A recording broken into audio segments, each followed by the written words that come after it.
Bismillahirrahmanirrahim. Assalamualaikum warahmatullahi wabarakatuh. Hamdan kasiran thayyiban mubarakan fi raditu billahi rabba wa bil islami dina wa bi Muhammadin nabiyya wa rasulah. Rabbi sahri sadari wa yassir li amri wahlul 'uqdatam min lisani yafqahu qawli. Pertama-tama perkenalkan, nama saya Ridwan Gunawan dari Prodi Peternakan dengan NIM 091058062210. Jadi pada video kali ini izinkan saya membawakan materi dari tugas Aika, yaitu membuat video dengan judul Karya Monumental Umat Islam. Baiklah, jadi judul PPT saya yaitu Karya Monumental Islam dalam bidang iptek.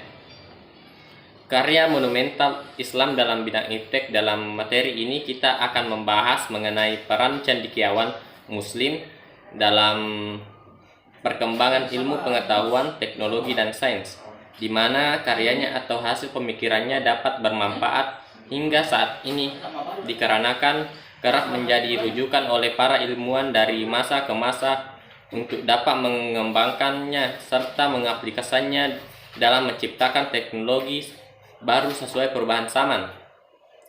Dalam materi ini ada 4 pembahasan, yaitu pembahasan pertama, zaman kejayaan Islam dalam bidang iptek. Pembahasan kedua, sebab-sebab kemajuan Islam dalam bidang iptek. Pembahasan ketiga, sebab kemunduran Islam dalam bidang iptek. Pembahasan keempat, kebangkitan Islam dalam bidang iptek. Perkembangan iptek era kejayaan Islam. Pada bagian ini akan menjabarkan ragam jenis bidang keilmuan beserta para ilmuwan muslim yang berperan dalam pengembangan ilmu pengetahuan pada era klasik. Cabang ilmu pengetahuan era Islam. Dari filsafat ada Abu Bakar Muhammad Ibnu al-Syaikh. Dari kedokteran ada Ibnu Sina. Dari astronomi ada Ibrahim Ibnu Yahya al-Naqsa. Dari matematika ada Al-Khawarizmi. Dari fisika ada Abdurrahman Al-Kasini. Kimia Jabir Ibnu Hayyan. Sejarah dan geografi ada Ibnu Jubair. Geometri Ali Hasan Ibnu Haytham. Kesenian Farabi. Bahasa dan sastra ada Ali bin Hams. Kepustakaan Al-Hakam. Dari fikih, pendiri 4 mazhab, Imam Syafi'i, Hanbali, Maliki, dan Imam Hanafi. Dan dari tasawuf ada Rabi'ah al-Adawiyah. Adapun sedikit kisah dari Al-Khawarizmi, yaitu salah satu ilmuwan muslim yang menjadi idola bagi pendiri Facebook, yakni Mark Zuckerberg, serta pencinta ilmu pemrograman atau ilmu matematika sepanjang zaman. Ilmuwan muslim ini memiliki nama lengkap Muhammad bin Musa al-Khawarizmi, lahir sekitar tahun 780 Masehi di Khawarizmi, kota Khiva, Uzbekistan, dan diperkirakan wafat pada tahun 1850 Masehi di Baghdad. Adapun peran Al-Khawarizmi dalam ilmu pengetahuan saat ini adalah sebagai berikut. A. Menemu konsep aljabar, yakni konsep persamaan linear dan kuadrat.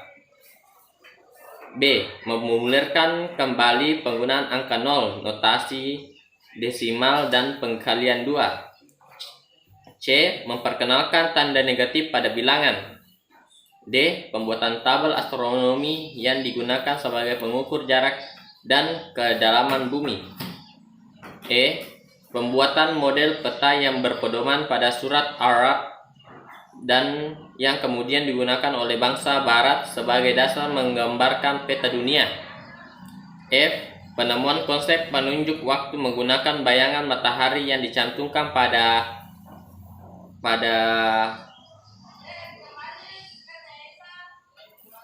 buku Sundalis. G.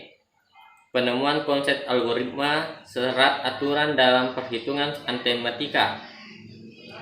Masa kemunduran pertama 1000 sampai 1250 Masehi. Pada Sesi ini akan membahas era kemunduran dari dua kerajaan besar, yakni Kerajaan Umayyah dan Kerajaan Ambayyah. Adapun aspek yang akan kita tinjau ialah sebagai berikut. 1. Faktor internal. 2. Faktor eksternal. Dan 3. Dampaknya. Hancurnya Daulah Umayyah. Daulah Umayyah mengalami masa keterpurukan pada saat Abu Bakar Hisham bin Muhammad bin Abdul Malik bin Nair al-Marwani atau Hisham III menjabat sebagai khalifah kerajaan Umayyah di Andalusia Spanyol pada tahun 1026 Masehi hingga 1031 Masehi. Kekecewaan rakyat pada penyalahgunaan otoritas menjadi sebab aksi pemberontakan terhadap pemerintahnya, sehingga setelah ia dan keluarganya pergi meninggalkan korban, rakyat setuju untuk melengsarkan dinasti Umayyah di Cordoba. Apa penyebab kemunduran Islam dalam bidang iptek? Dari rangkaian kisah yang sudah kami informasikan melalui presentasi ini, sebenarnya dapat kita simpulkan bahwa 4 faktor yang menyebabkan